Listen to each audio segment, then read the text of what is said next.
Hello, আসসালামু আলাইকুম দর্শকবৃন্দ, কেমন আছেন? আজকে এসেছি কুমিল্লার গোমতী নদীর উত্তর পাড়ে, কুমিল্লা শহরের উত্তর পাশে রত্নবতীর আহ, আগে সত্রখিল পাড়ির সাথে উপাল রিসোর্ট। খুবই সুন্দর, আকর্ষণীয়, মনোরম পরিবেশে ঘুরতে এলাম উপাল রিসোর্টসে। এখানে অনেক সুন্দর সুন্দর বিনোদনের জায়গা আছে।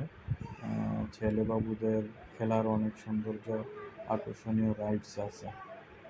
অবশ্যই সবাই আসবেন, ঘুরে যাবেন রিসোর্টসে। উপাল রিসোর্ট, সত্রখিল, কুমিল্লা। ধন্যবাদ সবাইকে।